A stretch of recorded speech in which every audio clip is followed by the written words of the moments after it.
Hello साथीहरु, welcome back to my channel.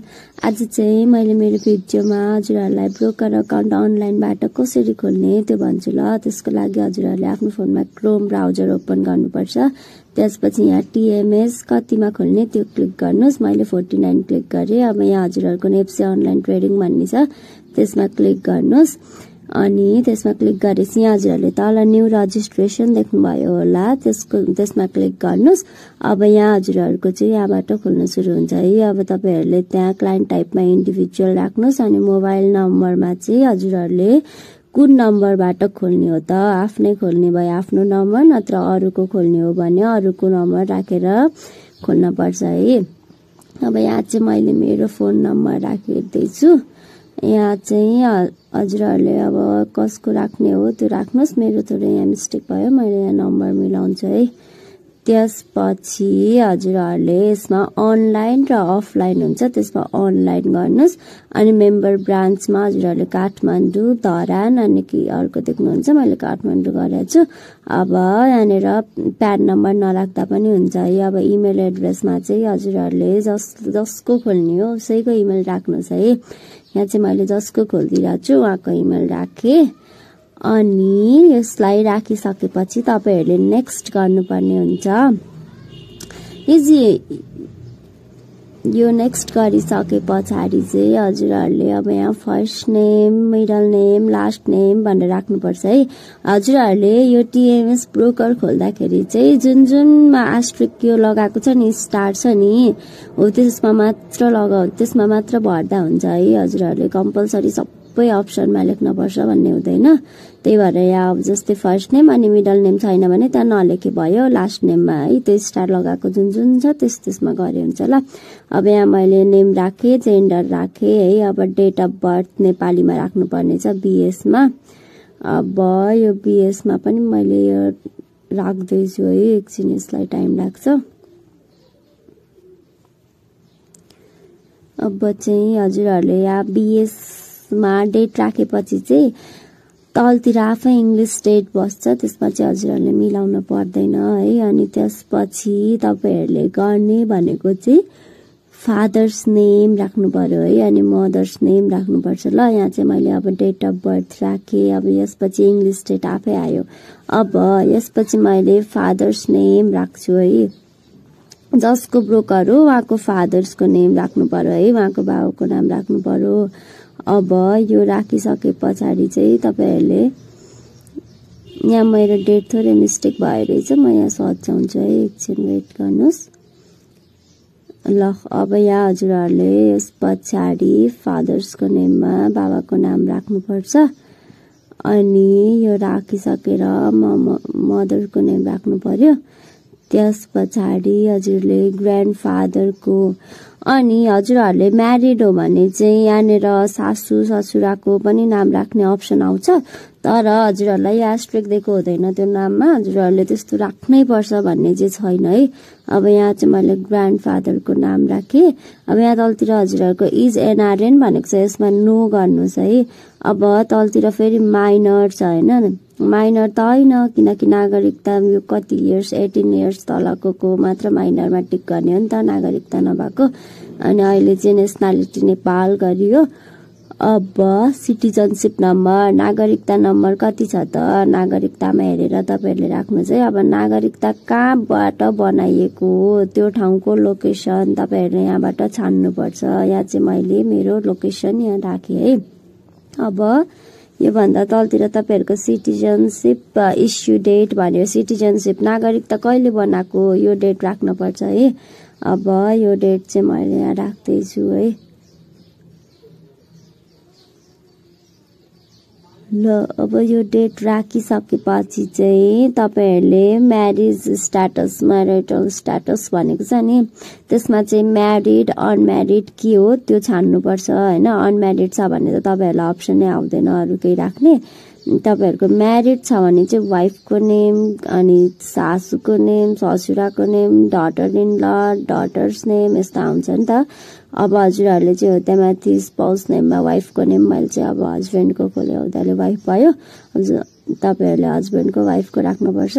अनि अर्को आयो तपाईहरुको यहाँ सन्स नेम राखियो, त्यस पछाडि फादर इन ल, मदर इन ल को नाम यहाँनिर एस्ट्रिक छैन, यो नराखे पनि हुन्छ, तर मैले चाहिँ यहाँ राखिदिएको छु। त्यस पछाडि तपाईको अकुपेसन देख्दै हुनुहुन्छ, अकुपेसनमा मैले अघि एग्रिकल्चर भनेर छानेको छु है। त्यहाँ तपाईहरुले पनि जे अकुपेसन हो तपाईको त्यो छान्न पर्छ हैन।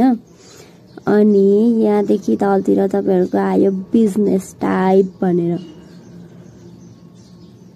अब बिजनेस टाइपमा चाहिँ तपाईहरुले नलेख्दा पनि भयो, त्यसमा स्ट्रिक छैन। अब तल कन्ट्याक्ट नम्बर, जसकोबाट खोलेको उसको फोन नम्बर राख्न पर्यो, जसको टिएमएस हो उसको फोन नम्बर मैले राखे।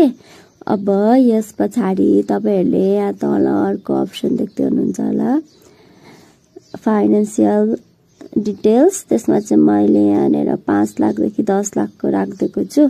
अनि पोलिटिक्समा इन्भल्भ भएकोमा नो गरेछ। यसपछि प्रोभिन्स राख्नुपर्छ, प्रोभिन्स मैले राखेँ।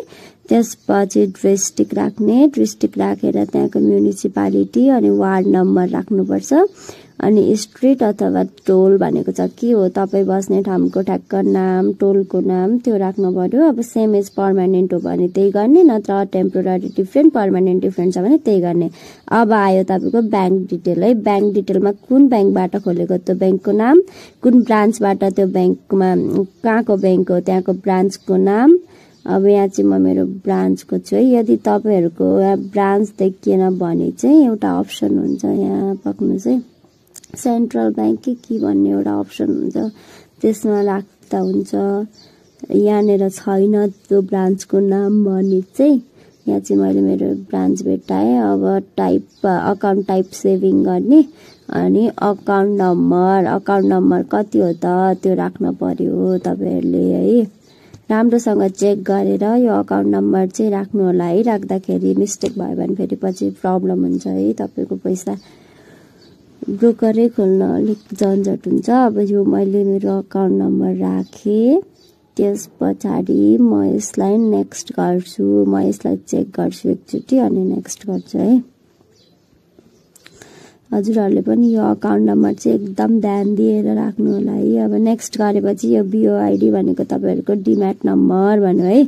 अब डिम्याट नम्बर राख्दाखेरि चाहिँ कपी पेस्ट चाहिँ नगर्नु होला है। तपाईहरुले एउटा नम्बर गरेर राख्नु, कपी पेस्ट गर्नुभयो भने तपाईको यहाँ देखाउँदैन के नम्बर राखेको। अनि त्यसपछि फेरि सुरुदेखि तपाईले स्टार्ट गर्नुपर्छ, यो झन्झट छ। त्यही भएर बिओआइडी लेख्दा चाहिँ हो यसरी आफैले टाइप गरेर नम्बर हेरेर एकदम राम्रोसँग राख्नु होला। यति भयो है। अब चेक गरेर मैले नेक्स्ट गरेँ। अब यहाँ पोलिटिकल यो आउँछ, सबैमा नो गरिदिने। यति गरेर फेरि नेक्स्ट गर्नुस्। अब यहाँ डकुमेन्ट अपलोड गर्ने आयो है। अब यहाँ कति जेपीजी को भने सबैलाई जेपीजी मा लाग्नुपर्छ है तपाईहरुले। अब यो इमेजहरु जेपीजी मा गएपछि हजुरहरुको के राख्न भने त्यो डकुमेन्ट राख्नु सक्छ। सिग्नेचर राखे मैले, सिटिजनशिप राखे दुई साइड नै। अब सेल्फी राख्छु, सिटिजनशिप बोकेको सेल्फी। अनि त्यसपछि पासपोर्ट साइज फोटो भन्यो, त्यसमा हजुरको फोटो अपलोड गरे नि भयो, पासपोर्ट साइज फोटोको पनि फोटो खिचेर अपलोड गरे नि भयो। अब यति भएपछि हजुरहरुले नेक्स्ट गर्ने। अनि यसपछि हजुरले यहाँ सबमिट एप्लिकेसन भनेर तल देख्नुहुन्छ, त्यसलाई सबमिट गर्नुस्। अब यति सबमिट गरेपछि हजुरले यहाँ टिक लाउने आयो, आई अग्रीमा। त्यसपछि प्रोसिड गर्नु अनि सबमिट गर्नुस्। अब यो यति सबमिट भएपछि चाहिँ तपाईको भोलिपल्ट साँझ 6 बजेतिर मेलमा हजुरको एउटा लिंक आउँछ। अनि त्यो लिंकबाट चाहिँ तपाईहरुले पासवर्ड राखेर आफ्नो डिम्याट ब्रोकर अकाउन्ट को पासवर्डहरु सेट गर्न सक्नुहुन्छ है।